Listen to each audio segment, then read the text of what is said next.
Attention, please. And now, it's Cutter's Rockcast. How are you, John? Man, it's good to see your face. Yeah, man, thanks. Doing good. Good. Excellent. How you been holding up in quarantine and all of that? Hanging in there, man. I mean, of course, I'm stuck at home like everyone else, but I've got my family, so that's good. Always spend a little time with the kiddos and stuff. Yeah, it's nice to have extra time. And now you guys are deciding in this quarantine to hit us with some new music. Yes. Luckily, we completed the album at the end of January. So before all this, all hell broke loose, we had the album completed. It was in the can, so to speak. So, yeah, I'm glad we were able to have that already done and tucked away. And now we're able to put it out. Did you guys have any conversations after the fact, like having the album done in January and then 2 months later, quarantine and coronavirus, do we still release this album when we can't tour? Like, did you have a lot of those conversations? Yeah, there was a bit of debate on kind of how to proceed and what was going to happen exactly. And obviously for now, all touring with us will be moved to next year. But I'm glad that it was decided to go ahead and put the album out, to put the new music out, this new single, and hey man, we can still move forward and do what we do and get the new music out. Excellent. Okay, so I'm just gonna flat out say I'm an idiot. I can't pronounce this. How do you actually say the album name? I don't know if I've got it right either. It's like a lesson in Latin, right? Si Vis Pacem Bellum. I just want everybody to know that John just looked at notes. I did. I had to totally cheat here because I did a whole set of promos where I was like Si Vis, and then I was told it's Vis. So Si Vis Pacem Bellum. Oh man! If you want peace, prepare for war. Yeah, we looked up the definition, and Katie's the one who found it actually, and explained it to me. I'm like, I love it. I love the meaning of it. Yeah, I just couldn't say it on the air. So can we just call it Parabellum? Just for sure. Parabellum. The Parabellum. Absolutely. Awesome. Yeah, I'm not going to lie. The other day on air, I was like, I don't know Latin. I can't pronounce this properly, so I'm just going to mess it up completely. And that's all right. Right. Sean's giving us a lesson in Latin. He wanted to educate us this time around. Absolutely. Take us to another level. I'm about to get what's the language app that they're doing free Rosetta Stone right now. Yeah. Mm-hmm. I'm gonna do that. I'm gonna learn Latin now. My aunt, may she rest in peace, would have been proud because she used to have to go to mass with real Latin. You know, the old school. Oh yeah. My aunt was a nun. She had the old school Latin masses. I remember as a kid having to go to that. I'm like, I don't know if you want me to take anything away from this. It's not happening. Can I have my Cheerios and I'm going to take a nap? The obviously that's a pretty intense name of an album. Right. Musically, Dangerous is man, it has some tones to it. It has some darkness to it. This record as a whole, is it similar to that? Is it a little bit more all over the place? Like what can you give us, as far as the tone of the album? I think musically, we're growing, man. I think we've taken it to the next level. I mean, I have to give props to Sean. I mean, he was prolific. Last year was our official off year. We finished the tour for Poison at the end of 2018. So last year we were kind of off. So Sean holed himself up at home. He's got a home studio, and he just wrote a ton of music, man, a ton of stuff. And he sent us demos. And by the time he did, there were 21 tracks. And so over Christmas break last year, I was, preparing to head into the studio at the 1st of January. So I was doing my homework and learning 21 tracks. So I cut drums to 21 tracks and we narrowed it down. But man, I think musically, it's just the next level for us. I think we took it to the next level. I'm very proud of us. And I think if you've been with us this whole time, you'll definitely notice the growth musically. Yeah, I think that's kind of obvious. When Dangerous came across our desk, it was like, oh, new Seether. What's this gonna sound like? And then we popped it Right. on. I can hear it in my head as we're talking right now, you know. And that to me is a really good sign because I have a hard time. I can hear the name of a song and then be like, what does that sound like? Oh, there it is, you know. When Right. I can talk about a song and be singing it inside of my head at the exact same time, that's a really good sign. And that was one of those songs that when we first heard it, I was like, Seether just woke me up a little bit there. Oh, Ready that's for more. awesome. Yeah. Yeah, man. There really is a melody line that sticks with you in that song. There's no Mhm. doubt. Yeah. Yeah. Sean has a way of doing that. It's like lullabies for grown-ups, you know? Those little melodies that stick in your mind. I'm gonna try that tonight. I'm gonna put on Seether when I go to sleep and see what happens. Be There careful. you go. Be careful. Yeah, a little rain, little forest sounds, and some water falling, and some Seether, man, to lull you to sleep. Right. So is that the way that you guys usually do your process of writing? Does Sean kind of write the majority of things and then you guys come in later, or is it group effort? Yeah, it's been different over the years, but for this album, yeah, Sean primarily did all the music, sent us the tracks. He'll do, like, in my case, being the drummer, he does like kind of drum machine parts to give me an idea of the feel or what he wants to do, and then we get into the studio and we kind of each make it our own. And then in some cases, he won't have the lyrics completed. He'll definitely have melody ideas laid out. And again, man, he did so much great work. It was, 95% there when we were cutting the basic tracks. But and then he goes in last, does his vocals, and completes his lyrics, the final lyrics, kind of what he wants to say in the songs. So you said you recorded a bunch of songs. Obviously, there's not 21 songs on the album unless it's a double record, which in 2020, awesome. Yeah. But what do you do with the leftovers? Like, all songs become babies, and I know, some you feel like are better than others, in whatever reason. But all songs become things you want to do, you want to put out. What do you do with those extras? Man, I think we're going to hang on to them. Actually, the band and management, everybody voted.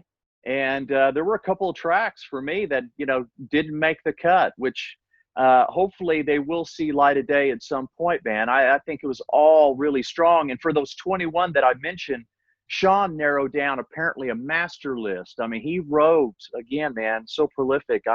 I think in excess of 40 songs or something. It was like unheard of, incredible. So the 21 were completed, all 21 were completed, and hopefully they'll see the light of day. I'm sure they will. I mean, I feel they've got to, man. They're good songs, a lot of great songs. I mean, obviously I'm in the band, and I don't mean to break my arm patting ourselves on the back, but really I think we did some good work. Go ahead, John. You deserve it. Brag. So I read modest. something the other day where an interview with Sean where he was talking about this being a really personal, lyrically album for him, and being obviously friends for such a long time and bandmates, and that's a bit of a marriage. You dove into not only him as a person, but also lyrically the way that he's written over the last 20 years. Do you feel that way, having gotten those tracks and knowing what you've received from him in the past? Do you feel like it was really personal? I always do with Sean. I think at the same time, when you listen to the lyrics, they can apply to maybe your life or your situation. We've met so many people over the years that this song got me through a tough time, or when I'm angry, man, I just crank this song, I think that's sort of the magic of Sean. He writes it sort of open-ended so that maybe it applies to you somehow. But yes, Sean very much wears his heart on his sleeve, man. It's like an open diary at times. He's pretty honest with his lyrics, and I think that's what connects with a lot of people. There is definitely there's always been such an honesty to Seether. It's one of the things I've always gravitated towards with you guys. And having been there, doing radio from the very start, of Seether becoming a band and on tour and all that, but all the singles throughout the years, and there's been a lot of Seether songs we have played on the radio, which man, thank you so much, you guys. for continuing to release songs that people want to hear. There hasn't been stinkers from Seether. At least it doesn't feel that way to me, at least from the outside looking in. A lot of times when bands stick around 20, 30 years, you might have an album that doesn't resonate, let's say. Right. Sure. But Good, but we had that. no. Everyone you've put out has done pretty well, and everybody seems to like it for various reasons. But also at the same time, every record has a different tone to it, it feels like. Right. Thanks, man. I mean, I feel very fortunate, really, to be in a band for this long. I mean, it's amazing. We're putting out new music. Here we are talking about a new Seether album coming, and I've been with the band now over 17 years, so it's incredible. I feel tremendously blessed, man, and it's great to have been part of this whole trip. As well, you should. Go ahead, Katie. It's really exciting to see the growth of the band and to see album after album. And if Dangerous is an indication of what's to come on this next record, like, color me excited, because damn. Awesome. It's just damn. Like, it's just such a killer track, And I mean, there's been other Seether songs that I've gravitated towards, or, I like this one more than other. This hits me in a different way. But this was one of those songs that, like, the second it popped on, it was just in my head, in my ear. I wanted more. I must have listened to it 3 times in a row immediately. And I'm really not lying. Like, I'm anxious for this record. I'm like, hurry up. Thanks, man. I am too. I'm excited for everyone to hear it. I really am. And thank you for that compliment. I mean, I'm proud of the track, and the response so far has been very, very positive. So I'm really glad people are connecting with it and that it's doing so well, man. It's awesome. What did Cory Lowery's being with you guys now? I mean, what did that bring in this session? Obviously he's good at producing. He's a hell of a musician himself and a songwriter. Yeah. What did he bring to the table? Dude, everything. He was incredible. Everything from, he would create those demos that I was talking about earlier that Sean would give us. He's such a talented engineer. He went in and took off the drum machine stuff so I could have the tracks myself just to work on, to kind of build my parts. He did anything from that to just, adding color with his musicianship and his guitar work, his ability to being an assistant engineer in there with suggestions, recording Sean's vocals. He would make suggestions. He's just a massive team player, and total respect for all his years of experience. He brought a lot to the table. He's a great addition and an amazing part of the family, man. Love Cory. The Lowery family is strong with Seether, it seems. Yeah. After Clint doing we had Clint for a time too. Yeah, love those guys, man. I was blown away when I went and saw you guys on the last album. You announced it to everybody, and we went to Nashville to that studio, and you guys did this, kind of playthrough or tour rehearsal or whatever it was that we were all. Oh at. Yeah. And Clint comes out. I'm like, what the. Really? I didn't know What's going on? And I talked to him afterwards. He's like, "Oh, dude, this is great. This is what we've been doing. I'm excited to do this. 7 Notes on Break. Whatever." Right. So you guys have definitely been lucky to have the Lowrys with you. There's another brother. You have to figure out how to get him involved. Exactly. The talented. Yes, that family is incredible. And we had Clint at the first of the tour for Poison. And obviously Seven Dust, the machine kind of revved up again, and he had to go rejoin them. And and then Cory initially was going to just be a fill-in between runs, and then it just sort of worked out. And Clint would totally gave us his blessing, and like, dude, Cory's the man for the job. And Cory's been with us, and love those guys. Great guys. Absolutely. Before we roll out of here, John, obviously with a new album coming out at the end of August, and not being able to tour, do you guys have plans to do other things, to do digital streaming, to do acoustic? And I've kind of been asking everybody this, but to do, acoustic performances or a full-on production, but for live streaming capabilities or whatever. Yeah, we're definitely in discussions about things like that. Possibly getting together. I mean, if I have to, I'll drive to Nashville, meet the guys. I want to meet the guys, man. I miss everybody. Getting a room together and maybe we beam out a show or something, do something online. There were definitely talks about those things. I think anything is on the table. We've been doing some live from home sort of things. Each of us kind of, we're all kind of spread out across the country, but Right. I'm in Oklahoma myself, but I've been doing some stuff, drum videos. One's getting ready to go up with me playing the new song, just so people can kind of see what I'm doing drum part wise. And then my oldest son is also a musician drummer, and he used to, when he was 15, he'd get up with the band and do Remedy. And so the both of us did a Remedy. We played Remedy, did the performance here at home from our practice room, and they put together a home video that went out on our social media. But yeah, man, definitely talks about hopefully doing a concert, doing a show, and sending it out worldwide. That would be awesome.